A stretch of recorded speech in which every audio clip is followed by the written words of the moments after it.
පින්වත් ඔබ නිතර නිතර ධර්මය අසන්න අපේක්ෂා වෙලේ සබ්ස්ක්‍රයිබ් කරන්න. ඔබට සම්මා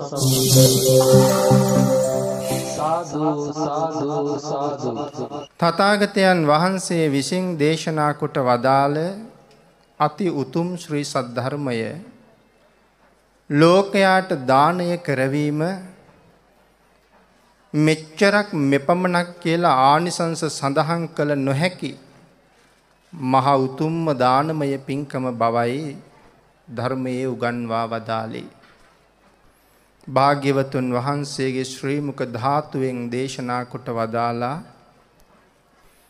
යම් කෙනෙක් දැහැත් වට්ටියක් පිළිගන්වලා ස්වාමීනි ධර්ම දේශනාවක් පවත්වන්න කියලා ආරාධනාවක් කළොත් ලැබෙන ආනිසංස ප්‍රමාණය මහා කල්ප 8ක් හැටියට. ඒ අති දීර්ඝ කාලයක්. මේ අවස්ථාවේ විශාල පිරිසක් සද්ධර්ම ශ්‍රවණය කරන නිසා ධර්ම ප්‍රීතිය වඩා වර්ධනය වීම සඳහා ඊ타ත්ම කෙටියෙන් එය සිහිපත් කළොත් භාග්‍යවතුන් වහන්සේ දේශනා කරනවා මේ මහා කල්පය මහා කල්පයක් තුල අන්තර් කල්ප කියන පුංචි පුංචි කල්ප 256ක් තියෙන බව. අභිධර්ම පිටකයට ලියවෙන අට කතාවේ පැහැදිලි කරනවා මේ එක අන්තර් කල්පයක් තුල දවස් 365 මනුස්ස වර්ෂ කීයක් තියෙනවද යන බව. පින්නතුනි වර්තමාන අපි ගණන් කරන්න පාවිච්චි කරන ලොකුම ඉලක්කමට කියන්නේ කෝටි ලක්ෂය එහෙම නැත්නම් ට්‍රිලියන 1.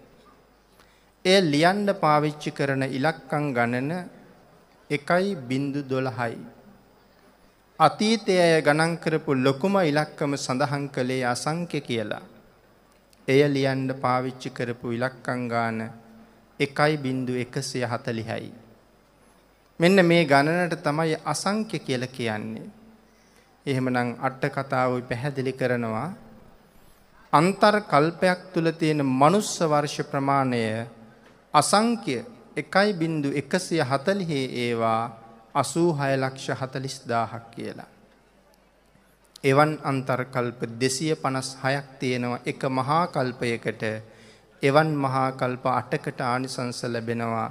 දැහැත් වට්ටියක් පිළිගන්වලා ස්වාමීනි ධර්ම දේශනාවක් සිදු කරන්න කියලා ආරාධනාවක් කරාම සබ්බ දානං ධම්ම දානං ජිනාති කියන මේ උතුම් බණ පදය පුංචි කාලේ ඉඳලා අපි දැනගෙන හිටියා. නමුත් ඒ බණ පදයේ මොනතරම් ගැඹුරුද මේ කාරණාව නැවත නැවත මෙනෙහි කළොත් ඔබට එය හොඳටම දැනෙනවා.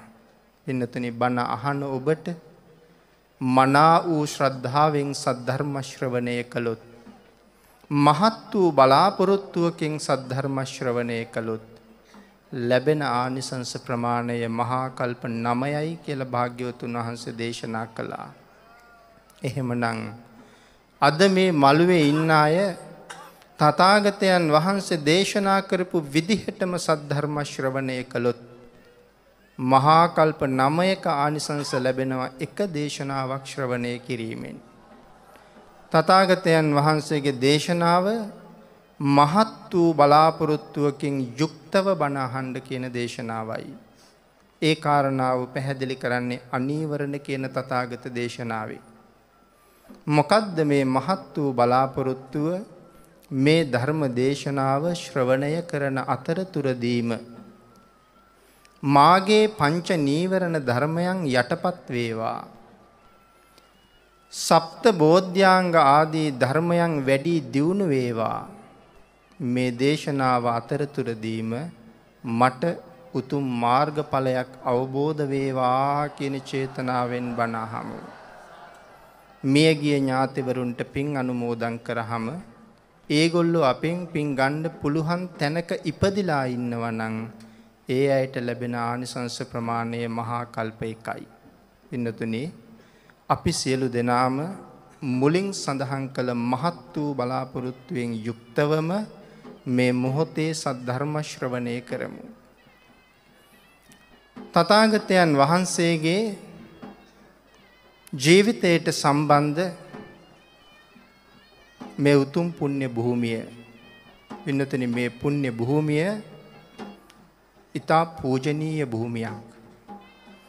එය පරම පූජනීයයි කියලා කිව්වොත් ඒට එහා වචනයක් අපට නැති නිසා මේ ලෝකේ මිනිස්සු වෙලා ඉපදුනේ මහත් වූ පින් කරපු නිසා.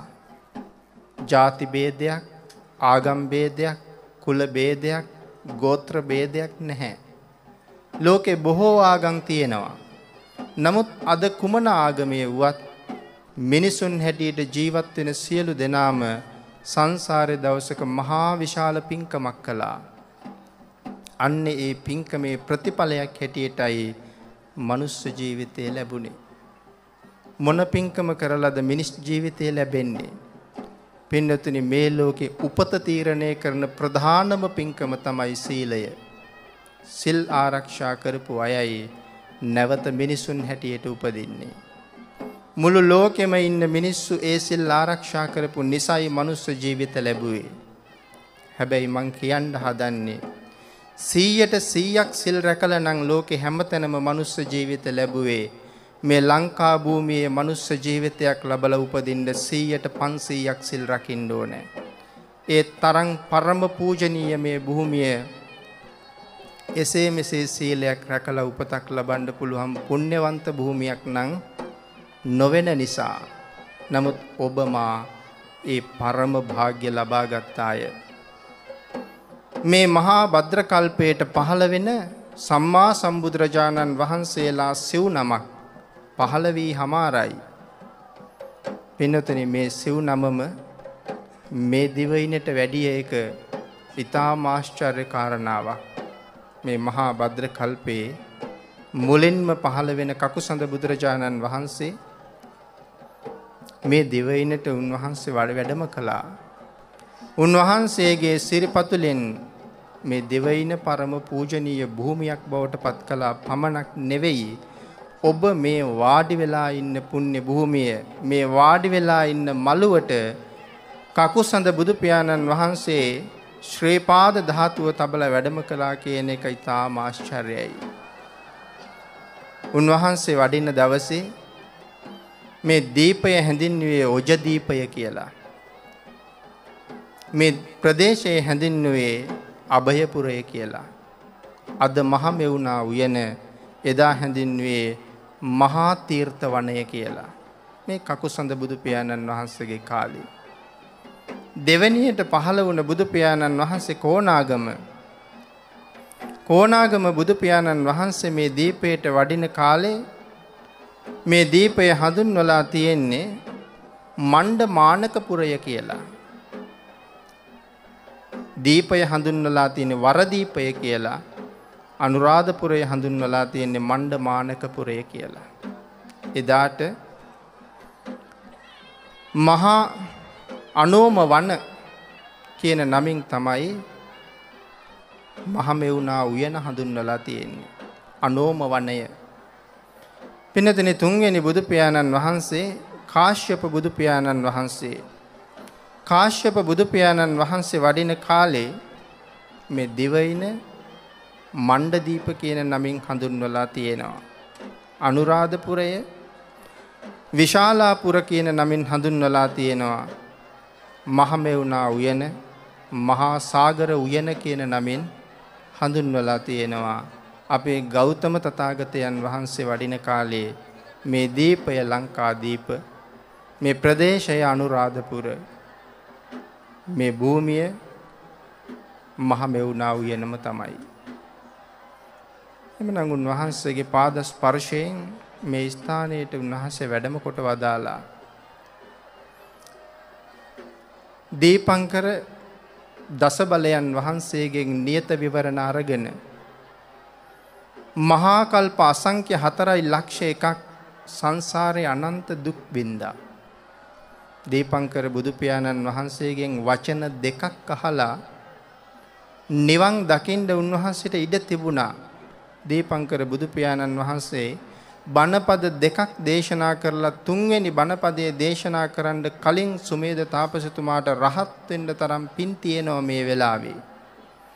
නමුත් බණපද දෙකකින් නිවන ලබා ගන්න තියෙන අති උත්තමයන් වහන්සේ එතනින් නිවන් නොලබා මහා කල්ප අසංඛ්‍ය 4,01,000 සංසාරයට දුක් විඳින්න බැහැගන්නේ ඔබටයි මටයි තියෙන අනන්ත අනුකම්පාව නිසා. සංසාර චක්‍රයේ දුක් විඳින්නා වූ සසර සත්වයා මේ සංසාර දුකෙන් එතර කරවීමේ පුදුමාකාර දයානුකම්පාවෙන් උන්වහන්සේ සංසාරයට බැහැගත්තේ. කෙසේ වෙතත් සාරා සංඛ්‍ය කල්ප ලක්ෂයක් පෙරම්දන් සම්පූර්ණ කරලා අන්තිම උපත වෙස්සන්තර මහරජතුමා හැටියට අන්තිම මනුෂ්‍ය උපත ලැබුවේ. වෙස්සන්තර මහරජතුමා තමන්ගේ ජීවිතයේ නිමා වෙනවත් සමගම දිව්‍ය ලෝක අතර තියෙන ඉතා විශිෂ්ටතම දිව්‍ය ලෝකයක් හැටියට සැලකෙන 4 වෙනි දිව්‍ය ලෝකය තුසිතපුරේ තමයි පහළ වෙන්නේ. තුසිතපුරේ පහළ වෙන්නේ එදාට උන්වහන්සේගේ නම සේතකේතු දිව්‍ය පුත්‍රයා නමින් තමයි තුසිතපුරේ පහළ වෙන්නේ. අවුරුදු 57 කෝටි 60 ලක්ෂයක් අවශ්‍ය තියෙනවා තුසිතපුරේ. එක දවසක් එක පැයක් එක තත්පරයක් අඩු නැතුව මේ අවුරුදු 57 කෝටි 60 ලක්ෂයම උන්වහන්සේ වැඩ ඉන්නේ තුසිතපුරේ. වැඩ ඉන්න අතර තුසිත දිව්‍ය ලෝකයේ ප්‍රධාන දිව්‍ය රාජයා තුසිතෙන් චුත වෙනවත් සමගම සේතකේතු දිව්‍ය පුත්‍රයා තමයි දෙව්ලොව ප්‍රධානිය බවට පත් වෙන්නේ. ඒ තනතුර ලබනවත් සමගම උන්වහන්සේට ලැබෙනවා නමක් සන්තුසිත කියලා. එදා ඉඳලා හඳුන්වන්නේ සන්තුසිත දිව්‍ය රාජ කියන නමින්. අවුරුදු 57 කෝටි 60 ලක්ෂය ගෙවෙනකොට චුත වීමේ පෙර නිමිති පහළ වෙනකොට නොඑක් සක්වලවල් වල පවා ඉන්න දිව්‍ය රාජවරු මේ දෙව්ලොවට එකතු වෙනවා. සුද්ධාවාසවල ඉන්න මහා කල්ප 16ක් ආයුෂ තියෙන මහ රහත් බ්‍රහ්ම රාජවරු මෙතෙන්ට එළඹිලා දණින් වැටිලා සන්තුසිත දිව්‍ය රාජයාට ආරාධනාවක් කරනවා. ස්වාමීනි, මනුලව උපදින්න කාලයයි. ඒ ආරාධනාව බාර අරගෙන කාලය අපි දන්නවා උන්වහන්සේ ඉස්සරළම බලන්නේ කාලය. කාලය කියන්නේ බුදු කෙනෙක් පහළ වෙන කාලයක් තියෙනවා. ඒ අවුරුදු 100ත් අවුරුදු ලක්ෂයත් අතර මිනිසුන්ගේ පරමායුෂ 100ත් ලක්ෂයක් අතර තියෙන කාලයකයි බුදුවරු ලෝක ධාතුවේ පහළ වෙන්නේ. එහෙනම් කාලය බලනවා කියලා කියන්නේ ඒකට. දීපය බුදුවරු පහළ වෙන්නේ නැහැ මේ ලෝකේ වෙන කොහෙවත්. බුදුවරු පහළ වෙන්නෙම ජම්බුද්වීපයේ විතරමයි. හැබැයි ජම්බුද්වීපය කියලා කියන්නේ ඉන්දියාවට නෙවෙයි. ඒක අපි හොඳටම දැනගන්න ඕනේ. ලෝකය බෙදෙනවා මහද්වීප 5කට. මේ මහද්වීප 5 විශාලතම මහද්වීපයටයි ජම්බුද්වීපය කියලා කියන්නේ. ඒ ඉන්දියාව විතරක් නෙවෙයි. වර්තමානයේ සඳහන් කෙරුවොත් ජම්බුද්වීපය ආරම්භ වෙන්නේ සෝවියට් රුසියාවෙන්. පෘතුගාලය දක්වා පැතිරිලා හිමාලය පර්වතයේ මධ්‍ය ලක්ෂය බවට පත් කරගෙන විශාල භූමියක පැතිරෙන ප්‍රදේශයටයි ජම්බුද්වීපය කියලා කියන්නේ. එහෙමනම් බෝසත්වරු පහළ වෙන්නෙම මේ ජම්බුද්වීපයේ. එහෙමනම් කාලයයි දීපයයි දේශයයි. දේශය කියලා කියන්නේ මධ්‍ය දේශයමයි. ජම්බුද්වීපයේ මධ්‍ය දේශය හිමාල පර්වතයේ මධ්‍ය ලක්ෂය වෙනවා කියලා අපි සඳහන් කළේ. එහෙමනම් ජම්බුද්වීපයේ මධ්‍ය දේශය බවට පත් වෙන්නේ අපි අද සඳහන් කරන ඉන්දියාව ආදී ප්‍රදේශය. කුලය. ඇයි උන්වහන්සේ කුලයක් හොයන්නේ? අපේ අය වරද්ද ගන්නවා. තථාගත ශාසනයේ කුල ක්‍රමයක් නැත්තම් ඇයි බෝසතාණන් වහන්සේ කුල ක්‍රමයක් හෙව්වේ කියලා. ඒ හොයන්නේ අපි හිතන කුලය නෙමෙයි. බෝධිසත්වවරු පහළ වෙන්නේ අතිශයින්ම පාරිශුද්ධ වූ කුලයක. ඒ කුලයයි හොයන්නේ. එහෙමනම් ඒ කුලය හොයන්නේ තාත්තා. තාත්තයි ඒ හොයන්නේ කුලය හොයනවා කියන්නේ ඒකයි. මහා සම්මත රාජ පරම්පරාව අතිශයින් පාරිශුද්ධයි. අපි කියන්නේ හත්මුතු පරම්පරාවක් පිරිසිදු නම් ප්‍රමාණවත් කියලා. නමුත් මහා සම්මත රාජ පරම්පරාව කියලා කියන්නේ හත්මුතු පරම්පරාවක් නෙමෙයි, පරම්පරා කෝටි ලක්ෂ ගණනක් අතිශයින්ම පාරිශුද්ධයි. එවන් කුලයක උපදින්නයි තාත්තා කෙනෙක් හොයන්නේ. ඒකටයි කුලය කියන්නේ. අනිත් එක මේ තාත්තා බෝධිසත්වයන් වහන්සේ කෙනෙකුගේ තාත්තා බවට පත් වෙන්න කල්ප ලක්ෂයක් පෙරම් පුරලා තියෙන්නත් ඕනේ. ඊළඟට හොයනවා අම්මා. අම්මත් ඒ වගේම බෝසත් පුතෙකුට උපත දෙන්න කල්ප ලක්ෂයක් පෙරම් පුරලා තියෙන්න ඕනේ. එවන් අම්මා කෙනෙක් තාත්තා කෙනෙක් හොයාගෙන උන්වහන්සේ තුසිතෙන් චුත වෙන්න සූදානම් වෙනකොට චුත වෙච්ච ගමන් ඇවිල්ලා මව් කුසේ පිළිසඳ ගන්නෑ. සාමාන්‍ය කෙනෙක් මෙතන අතෑරපු ගමන් ඊළඟ තැන අල්ල ගන්නවා. නමුත් බෝසත්වරු එහෙම උපදින්නේ නැහැ. චුත වෙලා පෙහෙවෙනවා උපදින්න දින 7ක්. එහෙමනම් ඒ පෙහෙවෙන්නේ අනිවාර්යෙන් බෝසතාණන් වහන්සේ මව් කුස පහළ වෙන වෙලාවේ අම්මා උපෝසත සිල් සමාදන් වෙලා ඉන්න ඕනේ.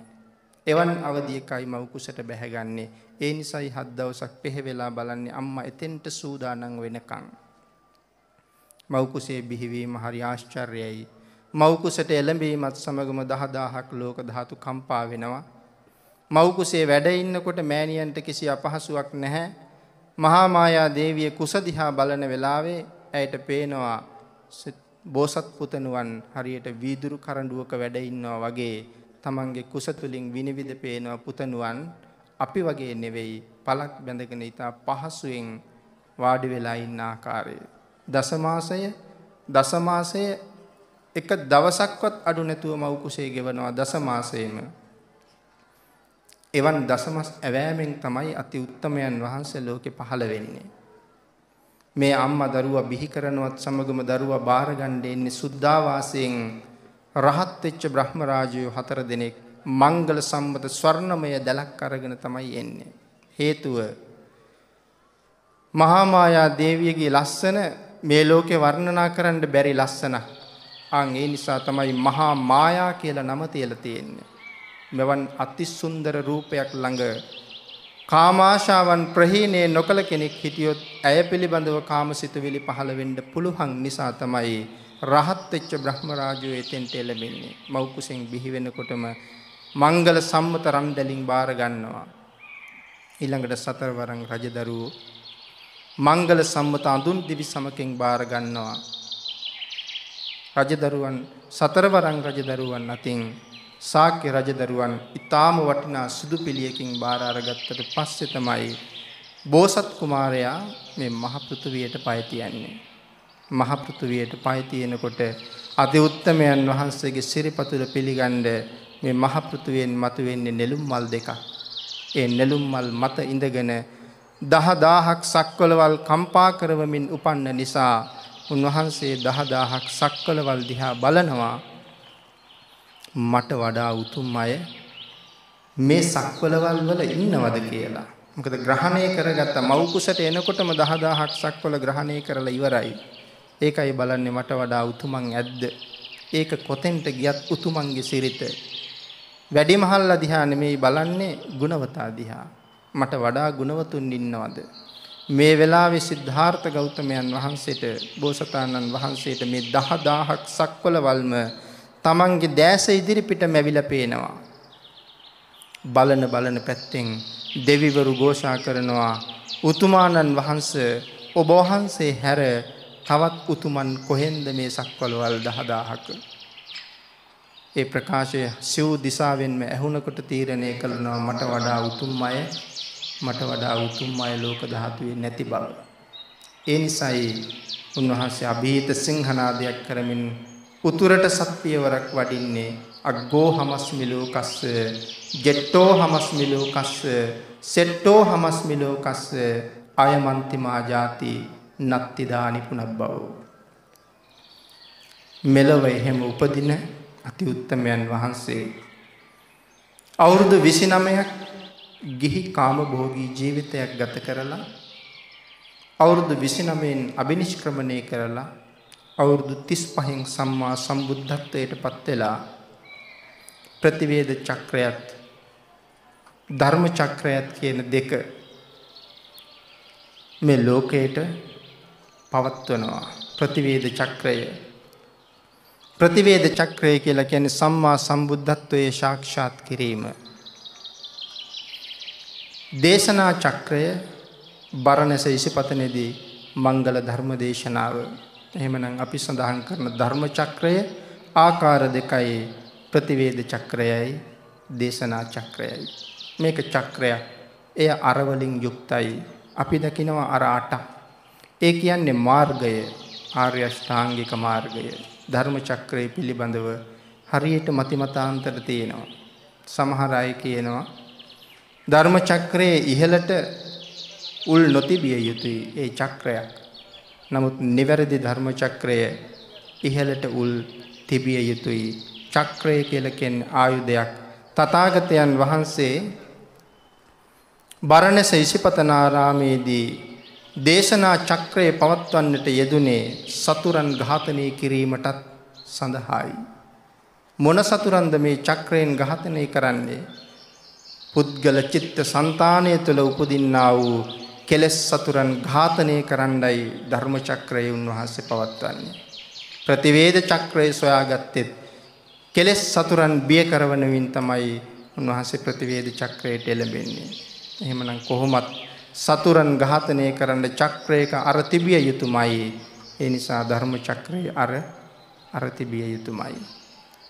එහෙමනම් දේශනා චක්‍රය ලෝක සත්වයා පිළිබඳව අනුකම්පාවෙන් අවුරුදු 45ක් තුල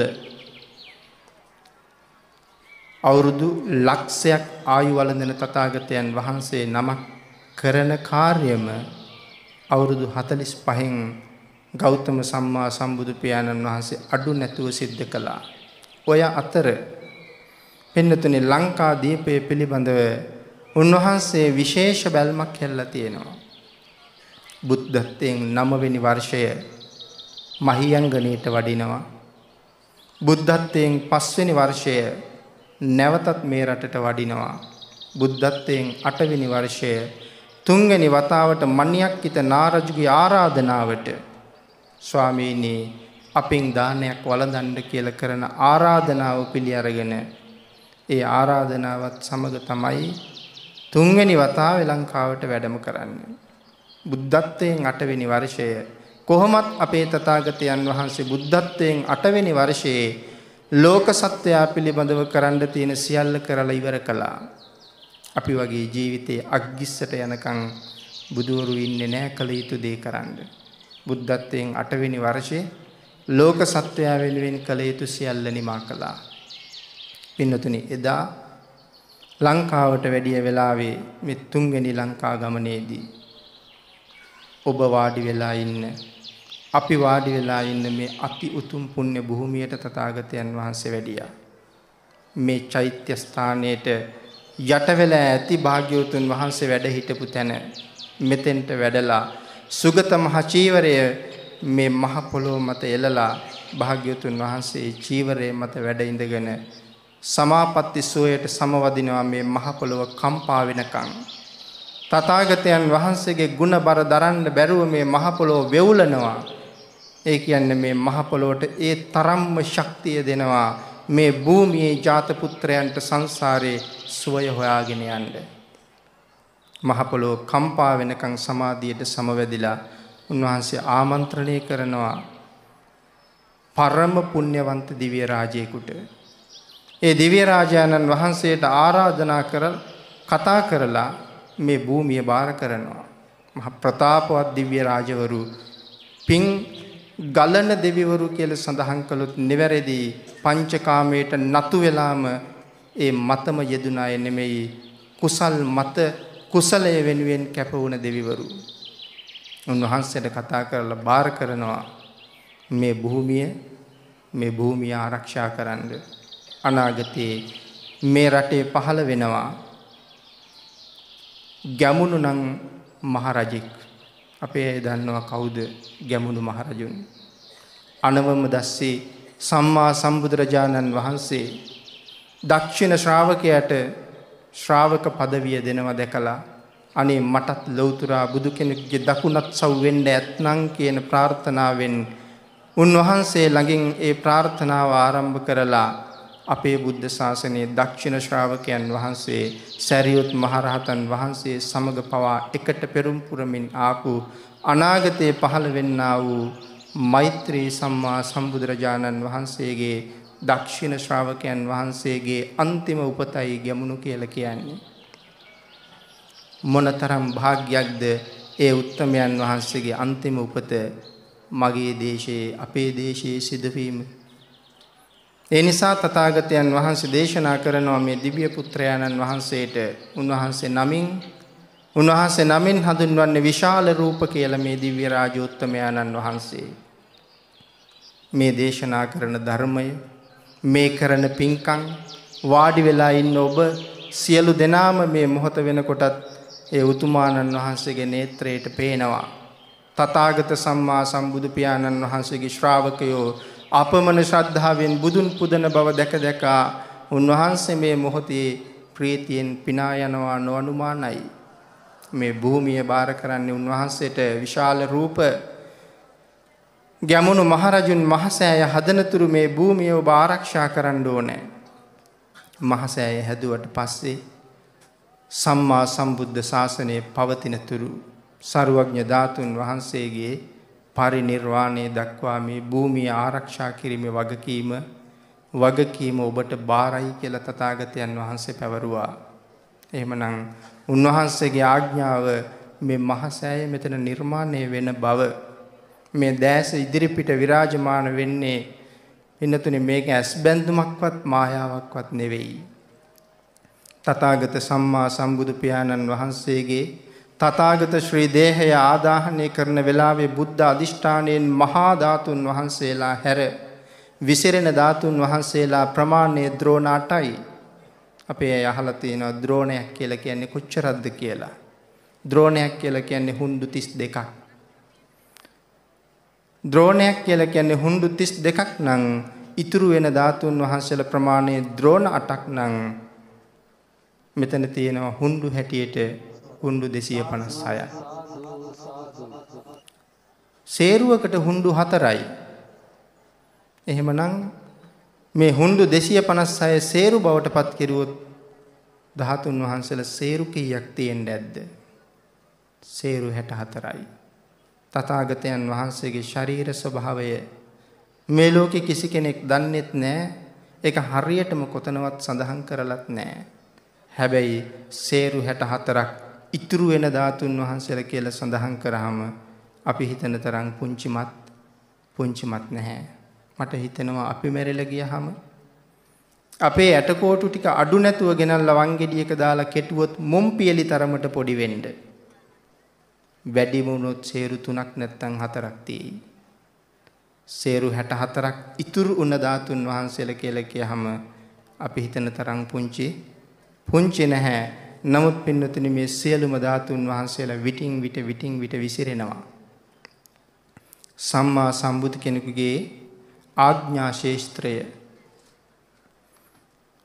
ශේස්ත්‍රය සක්වලවල් කෝටි ලක්ෂයයි. සක්වලවල් කෝටි ලක්ෂයක් ආඥා ශේස්ත්‍රයේ මව් කුසෙන් පහළ වෙනකොටම සක්වලවල් 10000ක් කම්පා කරන්නේ ඒක තමන්ට නතු කරගන්නවා. ග්‍රහණය කරගන්නවා ඒ භූමිය. සර්වඥතා ඥානය ලැබලා සම්මා සම්බුද්ධත්වයට පත් වෙනවත් එක්කම කෝටි ලක්ෂයක් සක්වලවල් කම්පා වෙන්නේ කෝටි ලක්ෂයක් සක්වලම තම ග්‍රහණයට නතු වෙනවා. සක්වලක් කියලා කියන්නේ ලෝක 31ක්. එක සක්වලකට පායන්නේ එක ඉරයි එක හඳයි. තථාගතයන් වහන්සේගේ ආඥා ශේස්ත්‍රය තුල පායන ඉරවල් ප්‍රමාණය කෝටි ලක්ෂයයි. හඳවල් ප්‍රමාණය කෝටි ලක්ෂයයි. මේ සක්වලවල් කෝටි ලක්ෂය තුල මනුස්ස ලෝක කෝටි ලක්ෂයක් තියෙනවා. ඒ නිසා අපිට කවදාවත් හිතන්න බෑ තථාගත ශ්‍රාවකයෝ අපි විතරයි කියලා. තවත් මනුස්ස ලෝක කෝටි ලක්ෂයක් එහෙමනම් මේ විශ්ව ධාතුවේ කොහි හරි තියෙනවා. හැබැයි ඒක අපිට හොයන්න පුළුවන් මානයක නැහැ. පහුගිය දවසක විද්‍යාඥයෝ ප්‍රකාශ කරලා තිබුණා ග්‍රහ ලෝක 715ක් හොයාගත්ත බව. නමුත් ඒ 715 තුල එකදු මනුස්ස ලෝකයක් තිබුණ බවවත් සඳහන් නැහැ. නමුත් මනුස්ස ලෝක කෝටි ලක්ෂයක් මේ ආඥා ශේස්ත්‍රය තුල තියෙනවා. මේ කෝටි ලක්ෂයේම ඔය ද්‍රෝණ 8ක් ධාතුන් වහන්සේලා විසිරෙනවා. සමහර සක්වලකටම තියෙන්නේ එක ලෝම ධාතුවයි. සමහර සක්වලකටම තියෙන්නේ එක කේශ ධාතුවයි. සමහර සක්වලකටම තියෙන අබෑටයක් තරම් ඉතා පුංචි එකම එක ධාතුන් වහන්සේ නමයි. මේ කෝටි ලක්ෂයක් සක්වලේ ද්‍රෝණයක් ධාතුන් වහන්සේලා වැඩ ඉන්න සෑයක් නම් කොහෙවත්ම නැහැ. දෙව්ලවත් නැහැ. අනික් කිසිම සක්වලක නැහැ.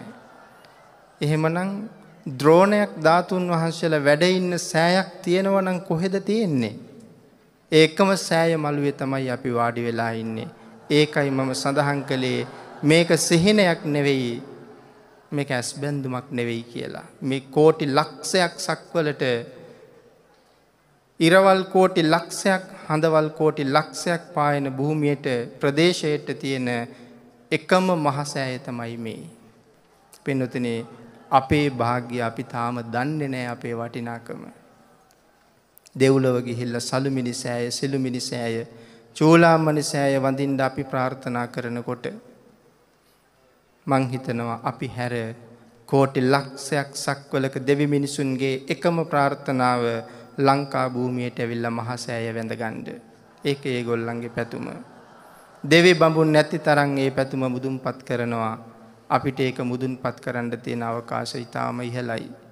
නමුත් කොයි ප්‍රමාණයෙන්ද ඒ මුදුන්පත් වෙන්නේ කියන කාරණාව අපි තාම හිතලා නැහැ. තථාගතයන් වහන්සේගේ ද්‍රෝණයක් ධාතුන් වහන්සේලා මේ ස්ථානයේ තැන්පත් වෙන බව මිහිඳු මහරහතන් වහන්සේම දේශනා කරනවා. උන්වහන්සේත් මන් සඳහන් කළා මේ ලංකාව පිළිබඳව තථාගතයන් වහන්සේගේ විශේෂ ආඥාවල් තියෙන බව. පරිනිර්වාණ මංචකයේදී තථාගතයන් වහන්සේ කතා කරනවා සක්‍ර දේවේන්ද්‍ර මහරජතුමාට. කතා කරලා පරිනිර්වාණ මංචකයේදී බාර දෙනවා, සක් දෙවිඳුනි, ලෝක බුද්ධ ශාසනය ආරක්ෂා කිරීම ඔබට බාරයි. සක් දෙවිඳුටයි බුද්ධ ශාසනය බාර කළේ. ලෝක බුද්ධ ශාසනයේ රැකීම ඔබට බාරයි. සක් දෙවිඳුනි, ලෝක බුද්ධ ශාසනය ආරක්ෂා කරන අතර ලංකාදීපයේ සුරැකීම ඔබේ පරම යුතුයකමයි, වගකීමයි කියලා භාග්‍යවතුන් වහන්සේ ශ්‍රී මුක ධාතුවෙන්ම දේශනා කරනවා. සක් දෙවි මහරජාණන් ඒ කාරණාව උන්වහන්සේ මූලිකත්වයෙන් කරන අතර කාටද බාර කරන්නේ ශාසනයේ ඊළඟට ශාසනයේ බාර කරන්නේ උපුල්වන් දෙවියන්ට. අපි සමහර වෙලාවට අපි ඔක්කොම කතා කරන්නේ විෂ්ණු දෙවියන්ට බාර කළා කියලා. ශෝක ජනක, ඛේද ජනක සිදුවේ මේකයි. තථාගතයන් වහන්සේගේ ශ්‍රාවකයන් වෙච්ච අපි වෙනත් මතවාද ඔස්සේ ගමන් කරලා අපේ තියෙන බෞද්ධකම නැති කරගන්න එක. විෂ්ණු කියලා දෙවි කෙනෙක් සම්මා සම්බුද්ධ ශාසනයේ කිසිම තැනක සඳහන් කරන්නේ නැහැ. නමුත් අපි හැමෝම අපි පූජාවක් කරන්න ගියත් බොහෝ දෙනා සූදානම් වෙන්නේ නිල් රෙදි කෑල්ලක් අරගෙන විෂ්ණු දෙවියන්ද පුදන්න. එතනම අපි මිත්‍යා දෘෂ්ටික වෙලා ඉවරයි. එතනම සීලබ්බත පරාමාස වලට අපි යට වෙලා ඉවරයි. විෂ්ණු කියලා දෙවි කෙනෙක් සම්බුද්ධ ශාසනයේ නැහැ. ශාසනයේ බාර කරන්නේ සක් දෙවිඳු උපුල්වන් දෙවියන්ටයි. ඒ සක් දෙවිඳු ළඟට ඉන්න මහ ප්‍රතාපවත්ම දිව්‍ය රාජයෙකුටයි උපුල්වන් දිව්‍ය රාජයෝ කියලා කියන්නේ. උන්වහන්සේලාට මේ මොහොතේ මේ අපි කියන දේවල් ඇහෙනවා. මොකද මේ මහ පිංකම දිහා බලන නිසා. එහෙනම් එතනත් භාග්‍යවතුන් වහන්සේ දේශනා කළා ලංකාදීපය විශේෂයෙන් රකින්න කියලා. තථාගත සද්ධර්මය අරගෙන අපේ රටට ආවේ දඹදිව උරුමයයි මේ රටට වැඩියේ. කවුද දඹදිව උරුමය? මහින්ද යුව රජතුමා. දඹදිව උරුමය දීප චක්‍රවර්ති ධර්මාශෝක රජතුමාගෙන් පස්සේ දීප චක්‍රවර්ති බවට පත්වෙන යුව රජතුමා මහින්ද කුමාරයා. නමුත් ශාසනයට ඇතුල් කරනවා වෙන කොහාටවත් යවුවද? වෙනත් ප්‍රදේශ රැසකට ධර්මයේ ව්‍යාප්ත කළත් මෙහෙට එව්වේ මහරජෙක්. ටිකක් මහරජෙක් නෙමේ, රජවරු 1000ක් පිරිවරන මහරජෙක් තමයි මෙහාට එවලා තියෙන්නේ. ඒ විශේෂ ඇල්මක් තිබුණ නිසා. එහෙමනම් ඒ මහරජාණන් අපේ රටට පැමිණෙන්නේ තථාගත ශාසනයේ මහරජෙක් හැටියට.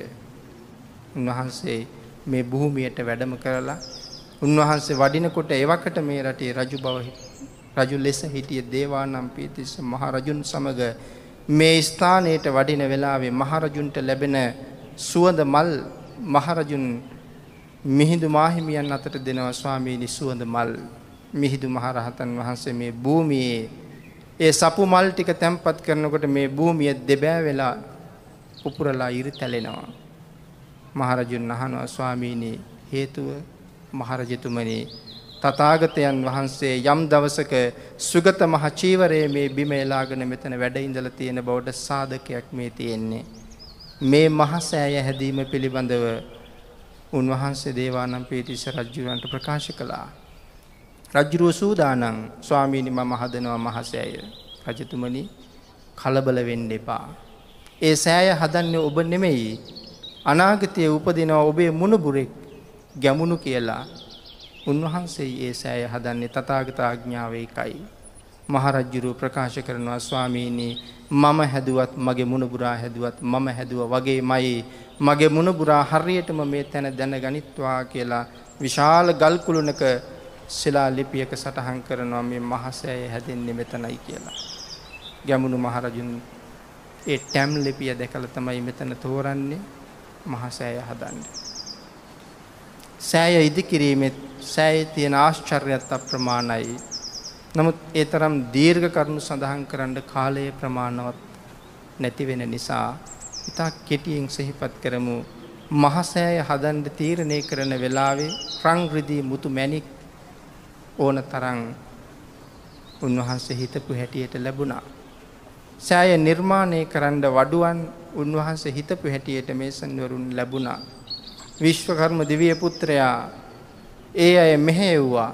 උන්වහන්සේ අයට ශක්තිය දුන්නා මෙහෙයුවා මේ විදිහට මේ සෑය කෙරෙන්න ඕනේ. සිද්ධාර්ථ කියන මහරහතන් වහන්සේ සෑය ප්‍රමාණය රජුරවන්ට දැක්වුවා. රජුරුව මීට වඩා මහ සෑයක් ලකුණු කරගත්තේ.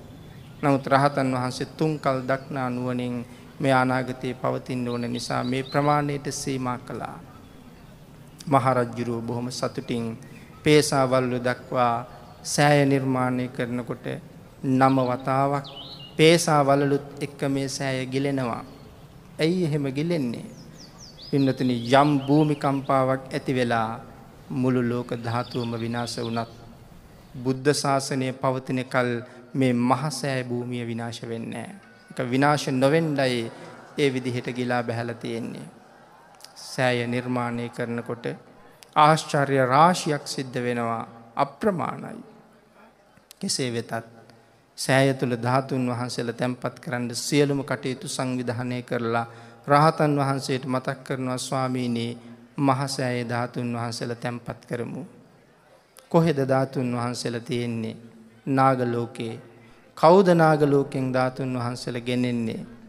16 හැවිරිදි සෝනුත්තර කියන රහත් සාමණේර ස්වාමීන් වහන්සේ තමයි මහරහතන් වහන්සේගේ උපදේශ පරිදි නාලුවට වැඩම කරලා මංජරී කියන නාග භවනයේ නාරජ්ජුරුවන්ගේ කුස තුල තියෙන ධාතු කරඬුව අරගෙන මේ ස්ථානයට වැඩම කරන්නේ. ධාතු ගර්භයේ වැඩ ඉවරයි. ධාතු ගර්භය සකස් කරලා තියෙන්නේ අද හැටියට හිතුවොත් මේ තුන් මහල් පේසාවලල්ලෙන් ඉහළයි ධාතු ගර්භය තියෙන්නේ. මහරහතන් වහන්සේලා මේඝවර්ණ ගල් මේඝවර්ණ කියලා සඳහන් කරනවා ධර්මයේ. ගල් පතුරු රියන් 80ක් දිග ගල් පතුරු, රියන් 8ක් උස ගල් පතුරු. රියන් 80යි නම් අඩි 120යි, රියන් 8යි නම් අඩි 12ක් උසයි. මෙවන් විශේෂ ගල් 6ක්, ගල් තල, ගල් පතුරු 6ක් උන්වහන්සේලා අරන් එනවා. සමහර තැනක හිමාලයන් කියලා සඳහන් කරනවා. සමහර තැනක උතුරු කුරු දෙවයිනෙන් කියලා සඳහන් කරනවා. මේ ගල් පතුරු 6 ගෙනල්ලා ධාතු ගර්භය සකස් කරනවා. පතුලට එක ගලයි, බිත්ති 4යි, පියනට එක ගලයි. මේ ටික තැම්පත් කරලා ධාතු කරඬුව හිසේ තියාගෙන මහරජාණන් මේ භූමියට පැමිණෙන විට තැම්පත් කරන්න ආසන්න වෙනකොට රජුගේ හිසෙන් අහසට වඩින දා කරඬුව අහස තුල විවෘත වී තථාගතයන් වහන්සේගේ ශ්‍රී දේහය නිර්මාණය වෙනවා. තථාගත ආඥාවට අනුව ධාතුන් වහන්සේලාගෙන් සවනක් ගන බුදුරැස් විහිදෙන දෙතිස් මහා පුරුෂ ලක්ෂණයෙන් යුක්ත තථාගතයන් වහන්සේ මේ ගුවන් තලයේ පින්නතුනි තථාගත කෙනෙකුගේ ආශ්චර්යමත්ම ප්‍රාතිහාර්ය දක්වනවා. ඒ යමක මහා ප්‍රාතිහාර්යයි. යමක මහා ප්‍රාතිහාර්ය දක්වන වෙලාවේ එය දැකලා නිවන් අවබෝධ කරන රහත් භාවයට පත් වෙන පිරිස කෝටි 12ක් කියලා සඳහන් කරනවා. ඒ මිනිසුන් සහ දෙවියන්. සෝවාන් සකදාගාමි අනාගාමි කියන මගඵලලාභීන් මෙච්චරයි කියලා සීමාවක් නැහැ. රහත් වෙච්ච අයයි කෝටි 12ක් හැටියට සඳහන් කරන්නේ. එහෙමනම් ඒ ප්‍රාතිහාර්ය දක්වලා ධාතුන් වහන්සේ නැවත කරඬුවට වැඩම කරලා රජුවතට ලැබෙනකොට මහරජාණන් මේ ඇතුලේ සකස් කරලා තියෙන ධාතු ගර්භය තුල අඩි 120ක් දිග අඩි 12ක් උස විශාල ශාලාවක් සෑය තුල තියෙන්නේ. අඩි 120ක් දිගයි ඒ ශාලාව. භාග්‍යවතුන් වහන්සේට රත්තරන් ඇඳක් සයනයක් ඒ ධාතු ගර්භය තුල තියෙනවා. ධාතුන් වහන්සේ සයනය තුල තැන්පත් කරලා අදිෂ්ඨාන කරනවා ස්වාමීනි ජීවමාන සංඥාවෙන් එදා පරිනිර්වාණ මංචකයේ කෙසේ සැතපුනේද මගේ තථාගතයන් වහන්සේ මා සැදූ ආසනය තුල එසේම සැතපෙනසේක්වා කියලා කරපු ආරාධනාව සමග භාග්‍යවතුන් වහන්සේගේ ශ්‍රී දේහය මේ ධාතුන් වහන්සේලගෙන් නිර්මාණය වෙලා මේ මහසෑය තුල වැඩ ඉන්නවා සැතපීලා. තාමත් ෂඩ්වර්ණ රශ්මිය මහසෑය ඇතුලේ ඒ විදිහටම විහිදෙනවා. එන්නතුනේ කොහොමද වැඩ ඉන්නේ? අපි මහසෑය වඳින ගාථාවක් තියෙනවා. මේ සදහැවතුන් හැමෝටම පාඩම්. සයින්සු යස්මින් සුගතස්ස ධාතු නිම්මාය රන්සුජ්ජල බුද්ධ රූපං. නිම්මාය රන්සුජ්ජල බුද්ධ රූපං නිර්මාණය වුණාහ තථාගතයන් වහන්සේගේ ස්වර්ණ වර්ණ වූ තථාගත ශ්‍රී දේහය. සයින්සු කියලා කියන්නේ පාලියෙන් සයති කියන්නේ නිදනවට. සයින්සු නිදාගත්තාහ අතීත පදය. ඒ තථාගතයන් වහන්සේ දකුණට පයලා උතුරට හිසලා බටහිරට මුහුණලා තථාගතයන් වහන්සේ මහසෑය තුල සතපුනාහ කියන කාරණාව කියලයි අපි මහසෑය වඳින්නේ. ජීවමාන සංඥාවක් අරන් වඳින්න හැම වෙලාවෙම මේ මහසෑයේ කුලියට වැඩ කරපු අය පවා මේ වෙලාවේ ඉන්නේ දෙව්ලොව කියලා දෙව්ලොව වඩින මහරහතන් වහන්සේලා සඳහන් කරනවා. මහසෑයට උපස්ථාන කරපු හැමෝම ඉන්නේ දෙව්ලොව. දිව්‍යාංගනාවන් දෙදෙනෙක් එක මොහොතක මේ සෑය ළඟට ඇවිල්ලා සෑය වඳිනවා. මුළු මහමෙවුනා උජනම එළියයි. මහරහතන් වහන්සේ අහනවා මොනව කරලද මේ පුණ්‍ය භාග්‍ය ස්වාමීනි අපි මහසෑයට අත්කම් කරපු අය අද ඉන්නේ මෙහෙම ආශ්චර්යයක් ඇතුව. ඔබ හදන මල් ටික ඔබ ගේන පූජාව ජීවමාන සංඥාවෙන් වැඩ ඉන්නේ මගේ බුදු පියාණන් වහන්සේ කියන සංඥාවෙන් මහසෑයට පූජා කරන්න. බටහිරට මුහුණලයි සැතපෙන්නේ ලෝක ධාතුවේ. බටහිරට මුහුණලා සැතපෙන එකම තැන මේ මහසෑය විතරයි. ඔබ බටහිරට පසුපස හරවලා මහසෑය දිහා බලලා වඳින්න තථාගතයන් වහන්සේගේ සිරි සම්බුදු මුව මඩලයි මට පේන්නේ කියන සංඥාවෙන් වන්දනා කරලා අපරිමිත කුසල් රැස් කරන්න.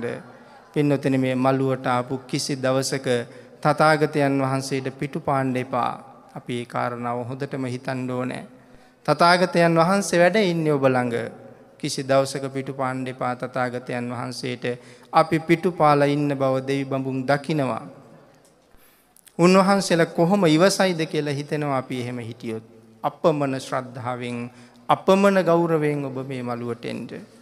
බාතිකාබේ රජුරු පුදුම ශ්‍රද්ධාවකින් මේ මහසෑයට පූජා කරපු තව එක රජෙක්.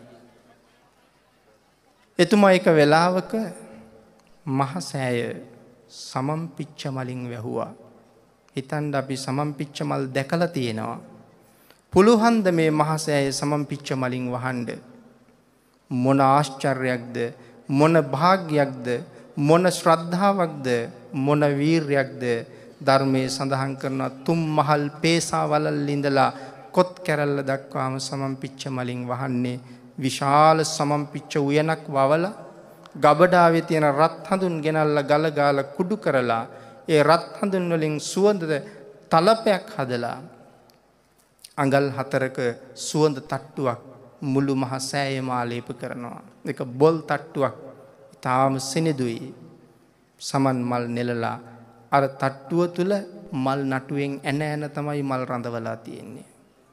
තාම ඉහළයි යදා තාක්ෂණයේ අපිට වඩා ඒ සියලුම මල් පරණ වෙන්න රජුරෝ පැන් ඉහළ තියෙනවා. සමන් මල් වලට මහ වතුරක් ඉහින්න බෑනේ. පොඩි වෙනවා. ඊතා සෙවුම් ජල දහරා සමන් මල් වලට ඉහින්න ඕනේ. රුවන්වැලි සෑ පිරිවන මිදුලේ මහ පොකුණක් තියෙනවා අපි ඔක්කොම දන්නවා. මේ පොකුණ 2000ට කලින් තිබුණා ඒ වුණාට වතුර තිබුණේ නැහැ. 2000න් පස්සේ තමයි පුරාවිද්‍යා දෙපාර්තමේන්තුවෙන් මේ පොකුණ සුද්ධ කළේ. පොකුණ සුද්ධ කරනකොට කවුරුත් බලාපොරොත්තු නොවිච්ච විදිහට බසවක් කුලමෙන් වතුර එනවා මේ පොකුණට. බසවක් කුලමේ වතුර තියෙනකන් මේ පොකුණ හින්දෙන්නේ නැහැ. මේ බටහිර වාසල් දොරටුවෙන් ඔබ එහාට බැහැලා ගියොත් එහා පැත්තේ තියෙනවා තව පොකුණක්. බසවක් කුලමේ වතුර ඒ පොකුණටත් යටින් තියෙන උමම් මාර්ගයෙන් එනවා. බාතිකාබේ රජුරෝ ජල මෝටර දෙකක් යොදලා අතිසියුම් ජල ධාරා මහසෑය දෙපැත්තෙන් විහිදවලා තියෙන මේ පොකුණු දෙකෙන් එතුමා ඒ සඳහා නෙමවපු පොකුණු දෙකයි ඔය දැක ගන්න තියෙන්නේ. නම් අවස්ථා දෙකක මහසෑය සමන් මලින් වහලා ජල පූජාවක් එතුමා කළා. සුවඳ තලපකින් උන්වහන්සේ මහසෑය පූජා කළා. එක වෙලාවක උපවාසයක් කරනවා. මට මහසෑය ධාතු ගර්භයේ දකින්න ඕනේ. ඒ කාරණාව කතාව හරි දිගයි. එහෙම නැත්නම් මම මහසෑය මළුවේ මැරෙනවා. ඒකයි තීරණය. සක් දෙවිඳුගේ ආසනය උණුනා මෙතුමා මැරෙනවමයි කියලා. රහතන් වහන්සේට දැනුවත් කරනවා. රහතන් වහන්සේ රජුරුවන්ගේ අතින් අල්ලගෙන මහසෑය තුලට එක්ක ගිහිල්ලා ධාතු ගර්භයේ දක්වනවා. පස්වනක් ප්‍රීතියෙන් පිනා යන රජුරුව මේ මහසෑය සුවඳ පැන් වලින් නාවා මේ සලපතුල මතුල දනක් පමණ සුවඳ ජලයෙන් පුරවලා මේ මුළු මළුව පුරා නිල් මහනෙල් මල් පූජාවක් ද සිද්ධ කරනවා. මේ සදහැවතුන් මහසෑයට කරලා තියෙන පූජාවල්. වෙනතනේ මේ මහසෑය ඔබගේ අපගේ නිවන සඳහාමයි. මේ මහසෑය ළඟ අපේ නිවන ඒකාන්තයි. මේ මහසෑය මළුව අපේ දෙව්ලොව දොරටුවයි. ශ්‍රද්ධාව දියුණු කරන්න, ගුණ වඩන්න, තෙරුවන් සරණ යන්න, ජීවමාන සංඥාවට එන්න බුදු පියාණන් වහන්සේ පුදන්න. ජීවමාන සංඥාවෙන් බුදුන් පුදන්න. මැරෙන්න කලින් පින්නතුනේ අපි බෞද්ධයන් හැටියට මැරෙන්න අවශ්‍යයි. එහෙම නැත්තම් අපි බෞද්ධ කියලා හිතාගෙන ඉඳලා මැරෙනවා. ආගමක් නැතුව මැරිලා යන අහිංසකම ජාතිය තමයි බෞද්ධ කියලා හිතාගෙන ඉඳලා මැරෙන අය. බෞද්ධයෙක් බවට පත් වෙන්න ආකාර 4යි. මේ ලෝකේ තියෙන අමාරුම කාර්යය මොකක්ද කියලා ඇහුවොත් ඒ බුදුන් සරණ යෑමයි. ආත්ම සන්නියාතන සරණාගමනය, තත්පරායන සරණාගමනය, ශිෂ්‍ය භාවෝපගමන සරණාගමනය, පනිපාත සරණාගමනය. මේ තමයි බුදුන් සරණ යන ආකාර 4. ඊ타මත්ම අමාරුයි. සුකස්සාහාරාසෝ වග්ගිකා සුඛ විපාකා සග්ග සංවත්තනිකා ආදි වශයෙන් සඳහන් කරනවා. මේ කාරණාව පුණ්‍යාභිසන්ද සූත්‍ර දේශනාවේ. සෝ අග්ගිකා බුදුන් සරණ ගියපු කෙනාට ඊ타ම අග්‍ර වූ සැපයක් ලැබෙනවා. සුකස්සාහාරා මෙලව ජීවිතයත් සැපයෙන් පුරවලා නොඑක් ලක්ෂ ගණන් අනාගත ජීවිත සැපයෙන් පුරවනවා. එහෙමනම් සග්ග සංවත්තනිකා දෙව්ලෝ මාර්ගයේ විවර කරනවා. බෞද්ධයාට බුදුන් සරණ ගිය කෙනාට පහාය මානුසන්දේහං දේවකායන් පරිපූර්ණසන්ති. මේ කාරණාවෙන් හිතනවා බෞද්ධයන් නිරයට යන්නේ කියලා. එහෙමනම් මනුස්ස කය ඉක්මවනවත් සමගම දෙව් පිරිස සම්පූර්ණ කරන බවයි සඳහන් කරන්නේ. එකයි සඳහන් කළේ මේ වැඩ ඉන්නේ තථාගතයන් වහන්සේ. මේ මළුවට ගොඩ වෙන හැම කෙනෙක්ම ජීවමාන බුදු පියාණන් වහන්සේ ළඟට යන්නේ කොහොමද? ජීවමාන බුදු පියාණන් වහන්සේ ළඟට ඒ විදිහටම එන්න. ශ්‍රද්ධාව පිහිටවන්න ශ්‍රද්ධාවෙන් ජීවමාන බුදුරජාණන් වහන්සේට ඔබ කරන අල්ප ස්වල්ප වූ පූජාව කරන්න ශ්‍රද්ධාවෙන් ඒට කෝටි ගණන් අපිට නැති වෙයි. ශ්‍රද්ධාවෙන් ඒ සිදු කරන්න. පීත විමාන කතාවේ සඳහන් කරනවා එක කාන්තාවක් වැටකොළු මල් 4ක් පූජා කරලායි දෙව්ලොව යන්නේ. ඒ අජාසත් මහරජුන් නිදිකල මහ සෑය දැකලායි ඒ මල් පූජාව සිදු කරන්නේ. එහෙමනම් ඇය පූජා කළේ වැටකුළු මල්. අපි පූජා කරන්නේ මල් පරම්පරාවේ තියෙන වංශවත්ම මල්. ඒ පින්නතුනේ නෙළුම් මල්, ඒ පින්නතුනේ පිච්ච මල්. අපි පූජා කළේ ඒ මල්. මගේ තථාගතයන් වහන්සේ ළඟ ඔබ පුදන මල් වට්ටිය ඊටාම සතුටින් පූජා කරන්න, ඊටාම ශ්‍රද්ධාවෙන් පූජා කරන්න, ජීවමාන සංඥාවෙන් පූජා කරන්න අමාමෑණියන් වහන්සේ එදා වගේම ඔබට පිහිට වෙනවා.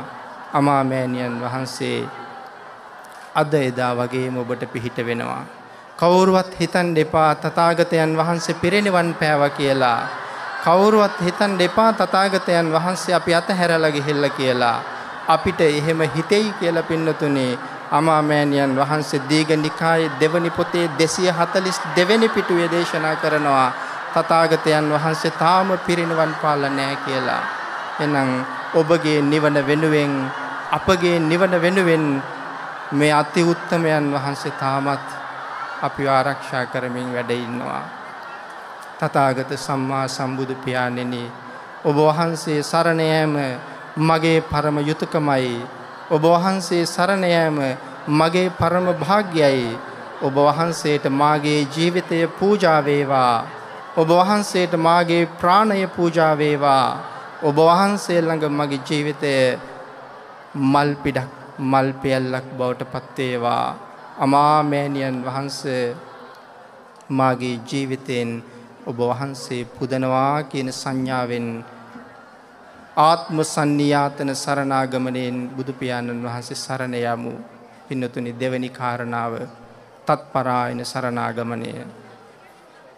බුද්ධං සරණං ගච්ඡාමි. පින්නතුනි, සිල් ගන්න කලින් කියන වාක්‍යයක් නෙමෙයි බුද්ධං සරණං ගච්ඡාමි කියලා කියන්නේ. බුද්ධං සරණං ගච්ඡාමි කියලා කියන්නේ දිවුරුම් ප්‍රකාශයක්. තථාගතයන් වහන්සේගේ ශ්‍රාවකයෝ බවට පත්වෙන්න පෙරම් පුරාගෙන මේ සෑමලුවේ සිටින අහිංසක පින්නතුනි, මේ දිවුරුම් ප්‍රකාශයේ භාග්‍යවතුන් වහන්සේ ඉදිරියේ හරියටම දිවුරලා පොරොන්දු දෙන්න. දිවුරුම් ප්‍රකාශයක වැරදි තියෙන්න බෑ. ලීවත් බෑ, කියුවත් බෑ දිවුරුම් ප්‍රකාශයක වැරදි. එහෙමනම් හරියටම ප්‍රකාශ කළොත් තමයි දිවුරුම් ප්‍රකාශය සාර්ථක වෙන්නේ. බුද්ධං සරණං ගච්ඡාමි. හරියටම මා ප්‍රණද ශබ්ද කරන්න. හරියටම ගච්ඡාමි කියනකොට මා ප්‍රණ ච ශබ්ද කරන්න. අපට සරණ පිහිටන්න ඕන නිසා තමයි නම වතාවක් මේ ප්‍රකාශය කරන්නේ. මේ නිකම්ම නිකං කරන ප්‍රකාශයක් නෙවෙයි, දිවුරුම් ප්‍රකාශයක් නිසලා හරියටම කරන්න. තුන්වෙනි කාරණාව ශිෂ්‍ය භාවෝපගමන. ස්වාමීනි, මම ඔබ වහන්සේගේ ශිෂ්‍යයා බවට පත් වෙනවා. ස්වාමීනි, මම ඔබ වහන්සේගේ ශිෂ්‍යයා බවට පත් වෙනවා කියලා කිව්වොත් ගුරුවරයා කියපු විදිහටම ජීවත් වෙන්න ඕනේ. ගුරුවරයා කියපු දේ හරියටම කරපු ශිෂ්‍යයා විභාගයේ ඉහළින්ම පාස්. ගුරුවරයාට සවන් දුන්න හැම ශිෂ්‍යයෙක්ම විභාගයේ අසමත්. එහෙමනම් හරියටම බුදුන් සරණ යන්න, උන්වහන්සේගේ ශිෂ්‍යයා බවට පත් වෙනවා කියලා හෝ පොරොන්දුවක් දෙන්න.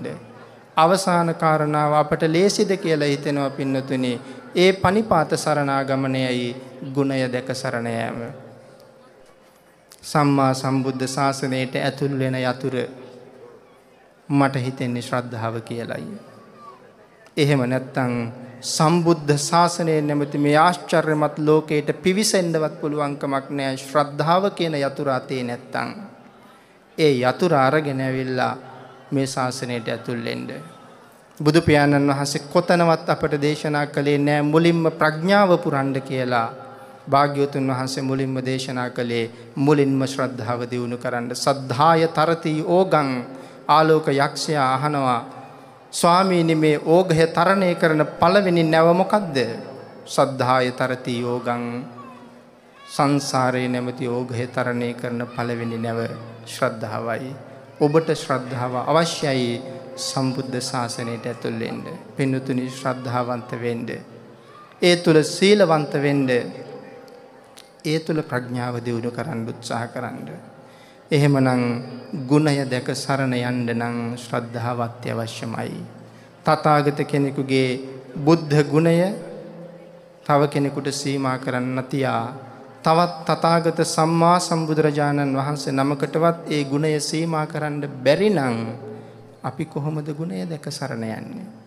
ඒ ප්‍රශ්නය අපට එන නිසා අමා මෑණියන් වහන්සේ දජග්ග සූත්‍ර අට කතාවේ දේශනා කරනවා මේ අසීමාන්තික ගුණය ගුණ 9කට කැටි කරනවා උන්වහන්සේ. මොකක්ද මේ ගුණ 9? ඉතිපිසෝ භගවා අරහං. පින්නතනේ අපි කියන්නේ ගුණ 9යි. මෙතන මේ මළුවේ ඉඳලා හිතලා බලන්න මගේ තථාගතයන් වහන්සේ ඔබ වහන්සේ ගැන ශ්‍රද්ධාව මට තිබුණද? ශ්‍රද්ධාව තිබුණා නම් මං ඉතිපිසෝ පාඨයේ තේරුම මේ වෙනකොට දන්නවා. පින්නතනේ අපිට අධ්‍යාපන ක්‍රමය ගැන ශ්‍රද්ධාවක් තියෙනවා. ධනෝපායන ක්‍රමය පිළිබඳව ශ්‍රද්ධාවක් තියෙනවා. ව්‍යාපාර කළමනාකරණය පිළිබඳව ශ්‍රද්ධාවක් තියෙනවා. සංසාරයෙන් එතර යන්න අති උත්තමයන් දේශනා කරපු ධර්ම මාර්ගය පිළිබඳව ශ්‍රද්ධාවක් අපිට නැහැ. එහෙම ශ්‍රද්ධාව තිබුණා නම් මේ මළුවේ වාඩි වෙලා ඉන්න සියලු දෙනාම තථාගතයන් වහන්සේගේ ගුණ 9 විස්තර වශයෙන් කියලා බුදු පියාණන් වහන්සේට වන්දනා කරන අය වෙනවා. සමහර වෙලාවට ඔබ උපාධි 2ක් 3ක් 4ක් පාස් කරලා ඉන්නේ. මේ රටෙත් පාස් වෙලා විදේශ රටවලත් ගිහිල්ලා පාස් වෙලා ඉන්නේ. වෛද්‍ය විද්‍යාව පාස් වුණා, ඉංජිනේරු විද්‍යාව පාස් වුණා, ජීව විද්‍යාව, භූගෝල විද්‍යාව වෙනත් තියෙන මේ හැම විෂයක්ම ඔබ පාස් කළා. ඔබ ඔබේ හෘද සාක්ෂියෙන් අහන්න මෙච්චර ඉගෙන ගත්ත මට ඉතිපිසෝ පාඨයේ ගුණ 9 පාඩම්ද කියලා. පාඨය කියන්න පුළුවන් වෙයි. නමුත් සම්මා සම්බුද්ධ කියන්නේ ඇයි කියලා ඇහුවොත් ඔබ උත්තර දෙන්න පුළුවන් තැනකද? භගවා කියන්නේ ඇයි කියලා ඇහුවොත් ඔබ එතනද? අරහං කියන්නේ ඇයි කියලා ඇහුවොත් ඔබ එතනද? ඔබ හෘද සාක්ෂියෙන් අහන්න මම එතනද? මේ අතේ උත්තමයන් වහන්සේ අපි වෙනුවෙන් විඳපු දුක්ඛන්දරාව සීමාවක් තියෙනවද? මුලින් සඳහන් කළා දීපංකර දසබලයන් වහන්සේගෙන් නියත විවරණ ලබාගත් වෙලාවේ බණපද 2යි ඕනේ උනේ නිවන් දකින්න කියලා. හෘද සාක්ෂිය කතා කරන්න ඇති සුමේද. උඹ කෝටි ගාණක් බඩගින්නේ අඬන දරුවන්ගේ අම්මා කෙනෙක්. උන් බඩගින්නේ අඬනකොට උඹට පුළුවන්ද තනියම කෑම කන්න? උන් සංසාරේ දුක් විඳිනකොට සුමේද උඹට පුළුවන්ද තනියම නිවන් හොයන්න? බැරි නිසායි උන්වහන්සේ සංසාරයට බැස්සේ. මහා කල්ප අසංඛ්‍ය 4යි ලක්ෂ එකක් මේ සංසාරයට දුක් විඳින්න බැස්සේ නිසා. විඳපු දුක්ඛන්දරාවක සීමාවක් නැහැ. චද්දන්ත ජාතකයේ සඳහන් කරනවා ජාතක පාළියේ කියවන්න ශ්‍රද්ධාව දියුණු වෙන්න. රැස් විහිදෙන දල දෙක කපා ගන්න වැද්දා එනකොට ඇයි මම මරන්න හදන්නේ? දල ඕනේ මගේ දුප්පත්කම නැති වෙනවා ඔබේ දලෙන්. දල දෙක දික් කරලා කියනවා මගේ දල කපා ගන්න. හරස් කියතෙන් කපනකොට උන්වහන්සේ දුක විඳේ අපි නිසා. තථාගතයන් වහන්සේ කලාබු රජුරුවන්ගෙන් එදා බෝසතාණන් වහන්සේ කලාබු රජුරුව පෙති ගැහුවා කිව්වොත් වැරදි නෑ ශාන්තිවාදී තාපසතුමා. ඒ දුක් ඉවසිය ඔබ නිසා. දරුවෝ දන් දුන්නේ වෙස්සන්තර රජුරුව නිතරක් නෙමෙයි නොයෙක් ලක්ෂ කෝටි ගණන් ආත්මවල මේ සම්මා සම්බුද්ධත්වයේ පතාගෙන දරු පැටව දන් දුන්නාති උත්තමයන් වහන්සේ.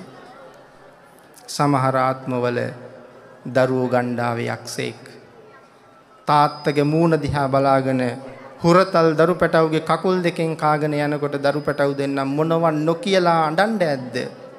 මොනවන් නොකිය අඬන්න ඇද්ද? තාත්තේ කියලා කෑ ගහමින් ඉවසුවා. සම්මා සම්බුද්ධත්වයේ වෙනුවෙන් මගේ දාන පාරමිතාව සම්පූර්ණ කරන්න දරුවනේ කියලා ඉවසුවා. සමහර ආත්මවල යක්ෂයා හුරතල් පුතාගේ කකුල් දෙකෙන් අල්ලලා ඔළුව කටට දාලා ඔළුව කටේ හපාගෙන ඇඟ කෑල්ල කඳ කෑල්ල අතට ගත්තා. මේ මොහොතකට කලින් ජීවිතේ ඉල්ලපු පුතාගේ ඔළුව නැහැ. ඊළඟට මොහොතකට කලින් ජීවිතේ ඉල්ලපු දුවගේ ඔළුවත් නැහැ. දැන් කඳන් දෙක අතේ.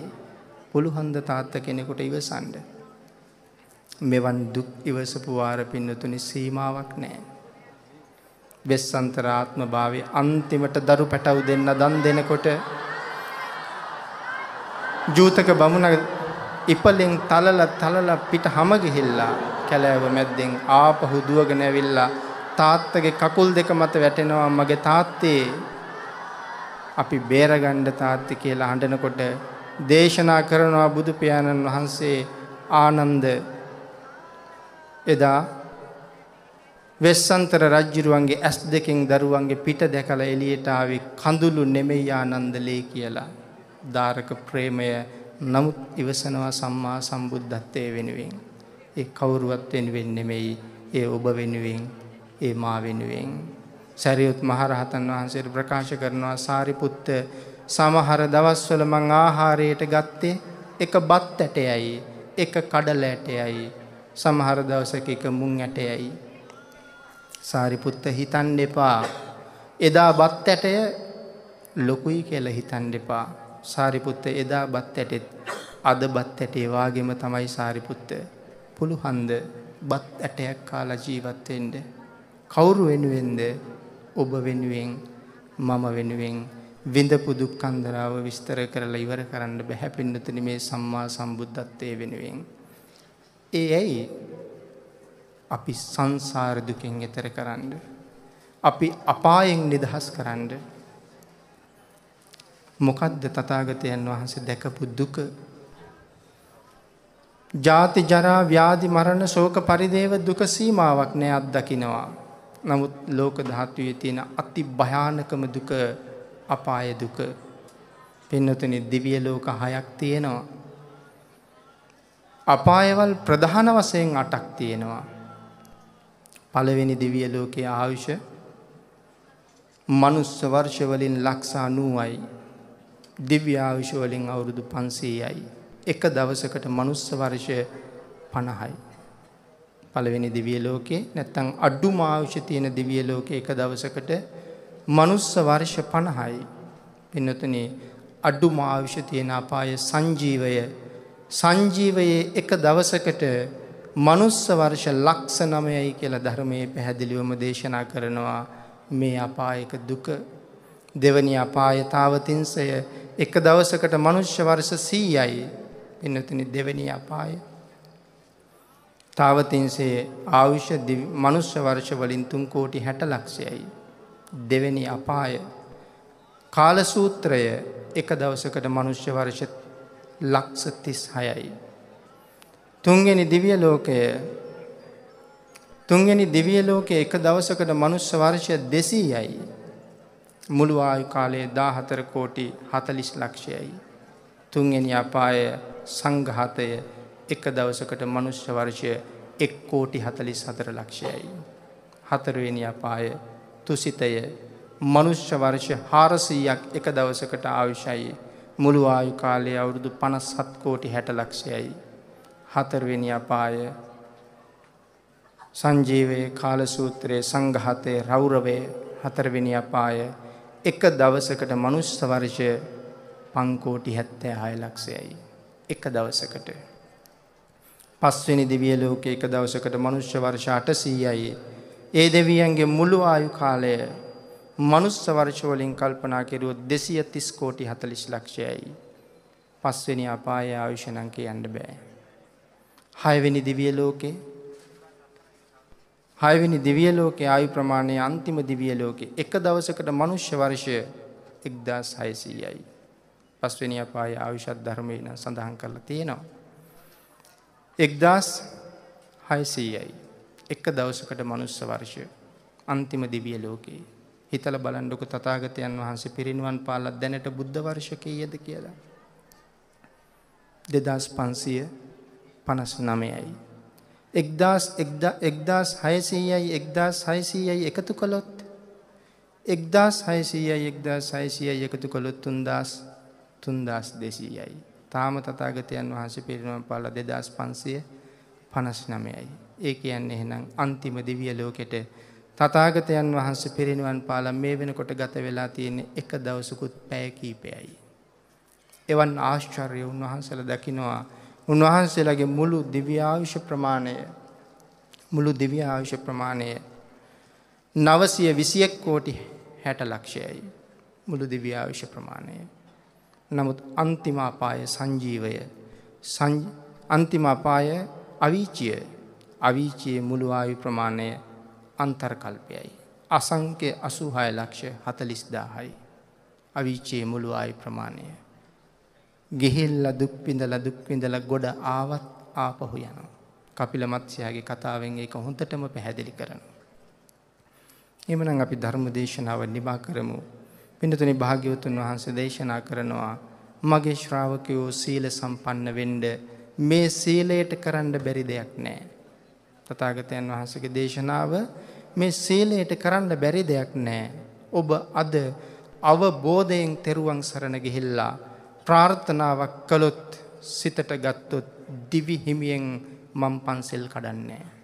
ඔබට පුළුවන් නම් සමාදන් වෙන්න. මේ මළුවේ වාඩි වෙන මොහොත වෙනකනුත් ඔබ අතින් සිද්ධ වෙච්ච පව් බොහොමයි. මම අතින් සිද්ධ වෙච්ච පවුත් බොහොමයි. පින්නතුනි හරියටම තෙරුවන් සරණ ගිහිල්ලා පන්සල් කඩන්නේ නැහැ කියලා පොරොන්දු වුණොත් ප්‍රාණ පරිත්‍යාගයෙන් පන්සල් රකින්න පොරොන්දු වුණොත් මෙතෙක් කරපු සියලුම පව් පුච්චලා හොසි කරලා දානවා. ඒකයි සීලේ බලය. ඒක තථාගත දේශනාවේ එහෙම්මම සඳහන් කරන අට කතාවල් වල. හොල්ලන්න බැරි අකුසල් පහයි තියෙන්නේ ඒ අනන්තරීය පාප කර්ම විතරයි. කළොත් උරුම අවීචියම තමයි. අනන්තරීය පාප කර්ම පෙය දන්නවනේ. අවීචියම තමයි උරුම කළොත්. ඒකෙන් මග අරින්න බෑ. නමුත් සීලය කොයිතරම් ශක්තිමත්ද? ආනන්තරීය පාප කර්මයේ කරලා ඒ කර්මයක් හොලවලා අවීචයට යන්නේ නැතුව බේරිච්ච කෙනෙකුත් මේ ශාසනයේ ඉන්නවා කියලා කිව්වොත් පින්නතුනි කවුද? අජාසත් මහරජුරු. තාත්තා මැරුවා කල්යාණ මිත්‍රත්වයේ හම්බෙච්ච නැති හින්දා. ඒක ආනන්තරීය පාප කර්මයක් පස්සේ තේරුම් ගත්තා. නමුත් තථාගතයන් වහන්සේ ළඟට ගිහිල්ලා බුදුන් සරණ ගිහිල්ලා දිවි හිමියෙන් ප්‍රාණ පරිත්‍යාගයෙන් සෙල් ආරක්ෂා කරන්න තීරණය කළා. මේ ශාසනයේ අදත් බණ කියන්න මේ මහ පිංකම් කරන්න උන්වහන්සේගෙන් ලැබුණ ශක්තිය අසීමාන්තිකයි. මේ මහරජුරුවන්ගෙන් පළවෙනි ධර්ම සංගායනාව සිද්ධ කරන්න ජීවිතය පරදුවට තියලායි මහා කාශ්‍යප මහරහතන් වහන්සේට ශක්තිය දුන්නේ. මේ සංගායනාව කරන වෙලාවේ සක් දෙවි මහරජතුමා මනුලවට ඇවිල්ලා මහා කාශ්‍යප මහරහතන් වහන්සේට වැඳලා ප්‍රකාශ කරනවා ස්වාමීනි මේ තරම් පිං කරන මිනිහෙක් මගේ ජීවිතේ මම දැකලා නැති තරම් කියලා. කවුද මේ පිං කරන මිනිහා? අජාසත් රජු.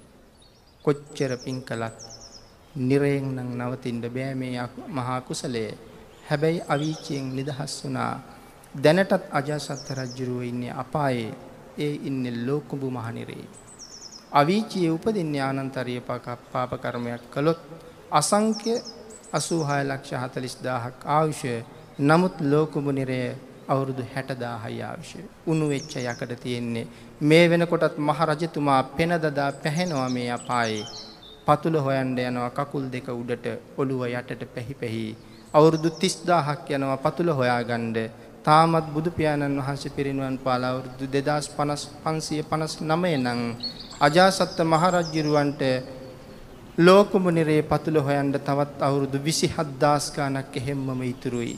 පතුලට ගිහිල්ලා හිස පතුලේ වැදුනහම හිස අනිත් පැත්තට හැරිලා කකුල් පහලට හැරිලා ගොඩට එන්න අවුරුදු 30000යි. යටට යන්න 30000යි. උඩට එන්න 30000යි. අසංඛ්‍ය 86,40,000ක දුක අවුරුදු 60,000න් කෙරවල කරනවා කියලා කියන්නේ දූවිලි අංශුවකටත් වඩා බොහොම ටිකයි. එහෙම ගොඩ ඇවිල්ලා මෛත්‍රී බුදු පියාණන් වහන්සේ පහළ වෙන්න කලින් උන්වහන්සේ පසේ බුදු වෙලා පිරිනිවන් පානවා. සීලයකට පුළුවන් මේ මහා කර්මය නමුත් හොලවන්න. තථාගත සම්මා සම්බුද්ධ ශාසනයේ සීලය අත්‍යවශ්‍යමයි. ප්‍රඥාව දියුණු කරන්න.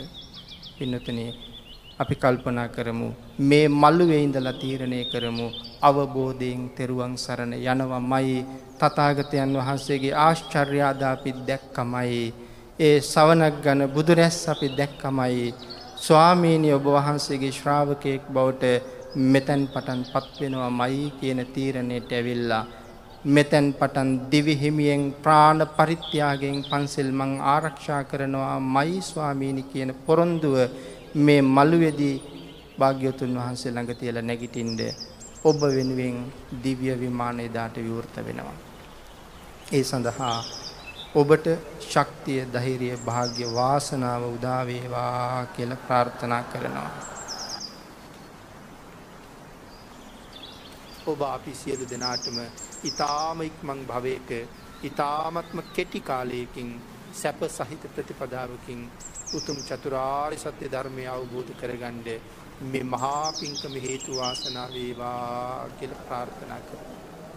ආකාසට්ඨා ච බුම්මට්ඨා දේවා නාග මහිද්దికා පුඤ්ඤන්තං අනුමෝදිත්වා චිරං රක්칸තු ලෝක සාසනං දේවෝ වස්සතු කාලේන සස්ය සම්පatti හෝතු ච පීතෝ භවතු ලෝකෝ ච රාජා භවතු ධම්මිකෝ අභිවාදන සීලිස්ස නිච්ඡං උද්ධාපචායිනෝ චත්තාරෝ ධම්මා වඩ්ඩಂತಿ ආයුවන්නෝ සුඛං බලං ආයුරාෝග්‍ය සම්පatti සග්ග සම්පatti මේවච අතෝ නිබ්බාන සම්පatti ඉමිඤාතේ සමිජ්ජතු සුවපත් වේවා නිදුක් වේවා නිරෝගී වේවා නිවන් සම්පත් වේවා. සාදු සාදු සාදු.